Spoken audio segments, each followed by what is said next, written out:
Kello 12 mennessä oli kirjauduttava ulos Tangloppen campingista ja seuraamaan sai mennä vasta kello 14, joten meillä oli pari tuntia aikaa kulutettavana.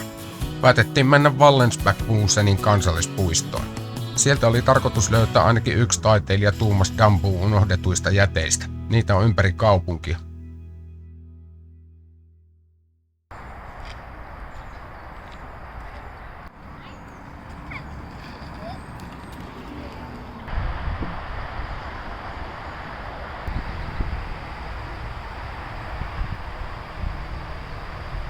Tuossa lukee Fuglestien. Mä uskoisin ymmärtäväni tanskaa sen verran, että se on lintupolku.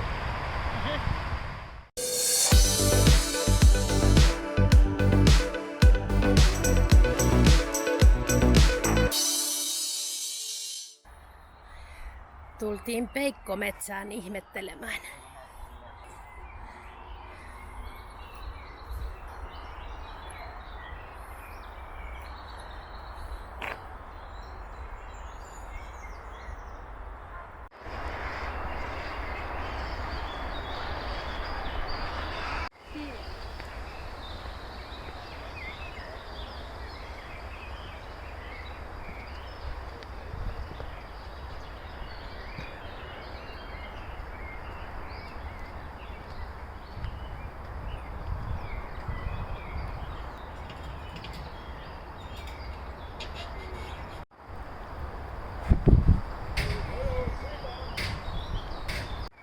Täällä on tommosia taideteoksia.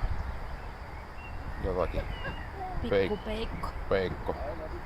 Mikä ei lie. Hauska.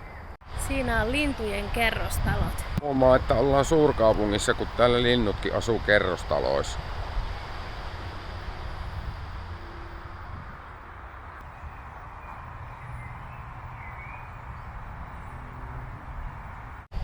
Tämmöistä puistoa on niinku keskellä Kööpenhaminaa, että aika vehreä sity, ihan niinku olisi jossain ollut ihan maalla.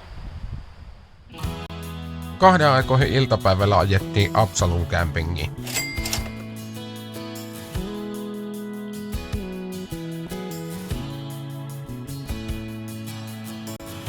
Se on melko valtava camping hyvillä fasiliteeteilla ja sijainnilla. Sattumalta portille ajassa huomasin, että trippimittarissahan tasan 1000 kilometriä. Tietysti siitä puuttuu se laivamatka.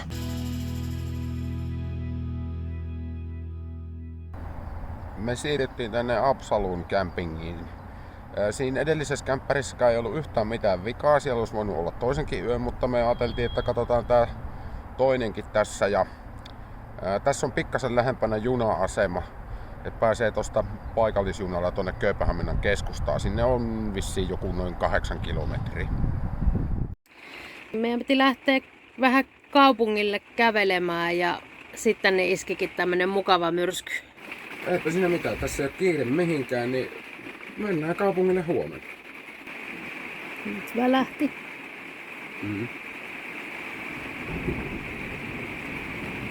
Aika kaukana on.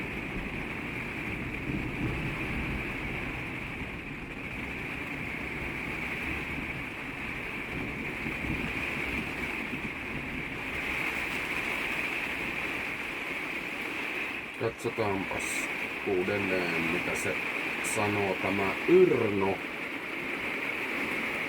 Yr.no on aika hyvä ennustamaan yleensä.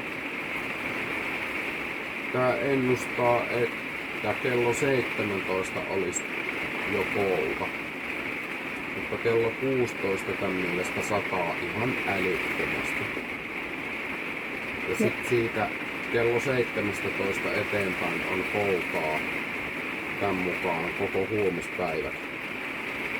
Joo, ja kello on nyt 3:15. Joo. Ja mä oon havainnut ton norjalaisten säätiedotusohjelman aika hyväksi. Se pitää jopa paremmin paikkansa kuin nämä suomalaiset, ainakin ulkomailla.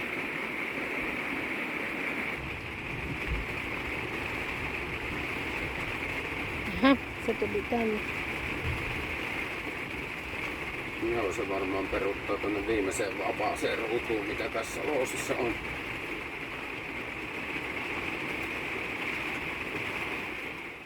Meinattiin tosiaan lähteä kaupungille, mutta tuli ihan älytön ukkonen ja meillä oli tuuri. Ei nimittäin kerätty lähteä mihinkään ja pysyttiin ihan kuivana täällä autossa. Ei se ukkonen sitten loppujen lopuksi kestänyt kuin sen puolisen tuntia.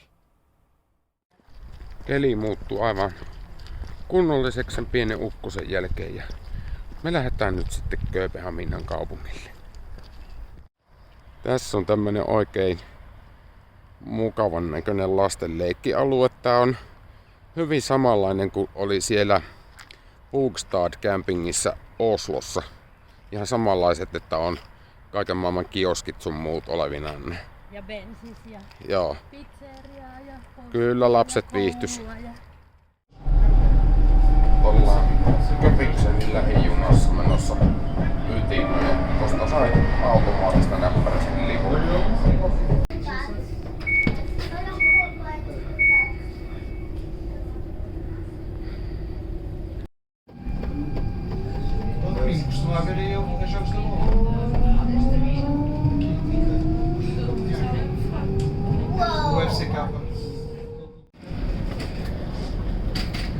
Tää on Kööpenhaminan keskusasema. Vähän vesipisaroita tuossa ikkunassa. Voiton enkelikö se oli? Voi olla.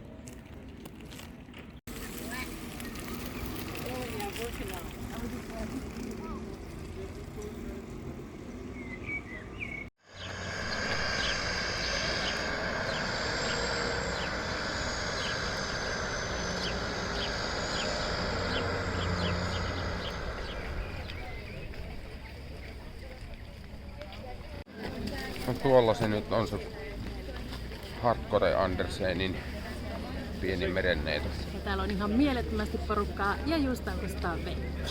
Jep, me lähdetään kävelemään eteenpäin.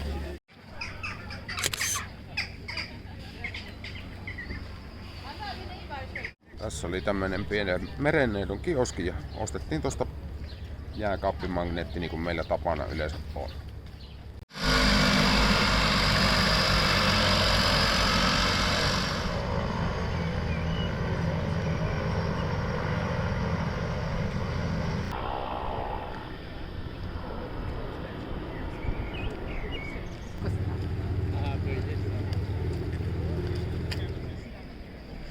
Tuolla näkyy kauempana tommonen satama. Mä oletan, että tossa on ehkä Ruotsin ja Norjan laivoja.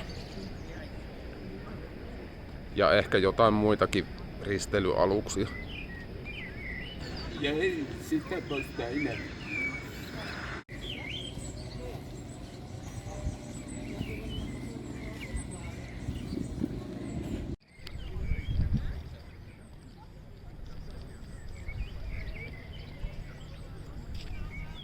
Tuolla on tommonen örkki.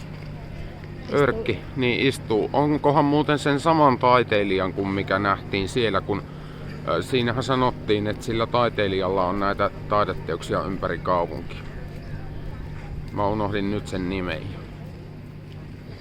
Siinä on Frederik IX, Tanskan kuningas vuodesta 1947 vuoteen 1972. Meillä on Suomessa sitten ihan oma Frederik, joka onkin sitten rautavuori. Toi on varmaankin pronssia.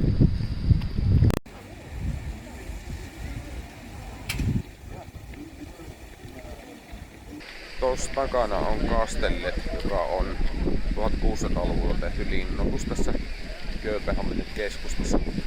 Me ei jakseta lähteä sinne käppäilemään, me jatketaan vähän eteenpäin tästä. Tuollakin on se Hardcore Andersenin ruma ankanpoikainen, oikein 2 kappaletta.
Amalienborgin linnan pihalla. Eli tää on niinku se paikka, missä Tanskan kuninkaalliset asuu.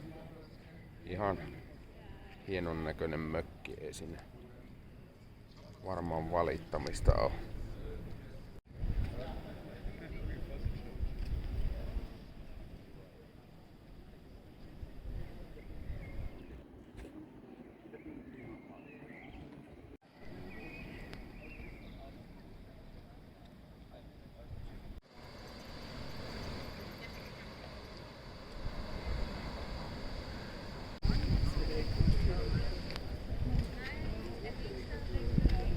Vesisade yllätti.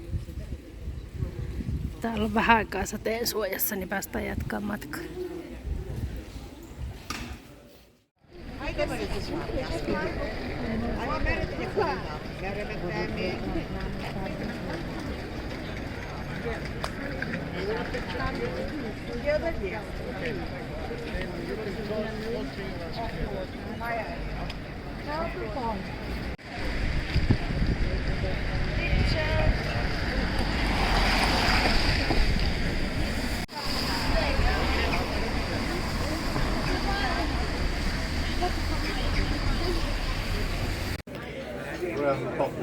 Nyt päästiin vihdoinkin istahtamaan pitkän kävelyn jälkeen ja ottaa vähän olutta ja tilattiin tuossa kunnon pihvit, niin jaksaa sitten taas tarpoa eteenpäin.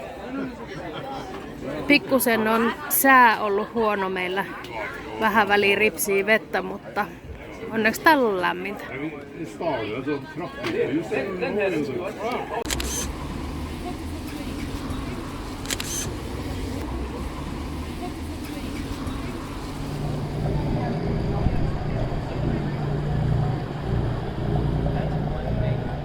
Tervetuset Kopenhagenista. Siis täällä on joululaulut keskellä kesää. Niin, no mikä siinä? Onhan tässä niin kuin melkein 2 viikkoa juhannukseen. Jouluyö, juhlayö soi tuolla noin. Ja äsken soi Jingle Bellsit. Niin soi. Mä sanoinkin, että good jul. Ehkä ne ei ole maksanut kuin joululauluista vaan.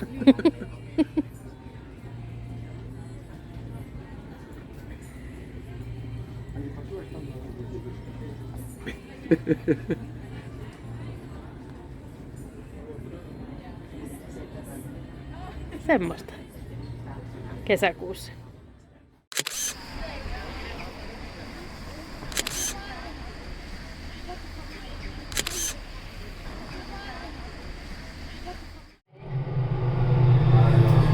Noniin, nyt ollaan metrossa yöllä. Niin, me ollaan Kööpenhaminan metrossa yöllä. Illalla. No illalla, paljon oli kello. Istuit päälle 11 paikallista. Joo. Ei täällä ole paljon ketään ihmisiä ja me ollaan menossa tonne keskusasemalle, josta me jatketaan sitten junalla sinne kämpärille. Onkohan se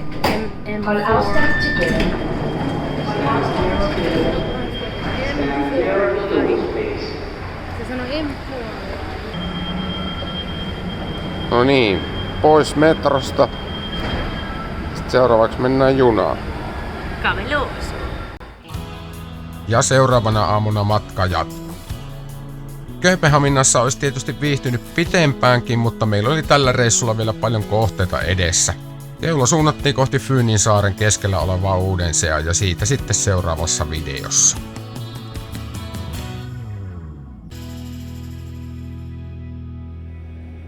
Pitkällisen metsästyksen jälkeen löytyi Tanskasta vielä kahvio, mistä löytyi kunnon smörrebrödit mulle.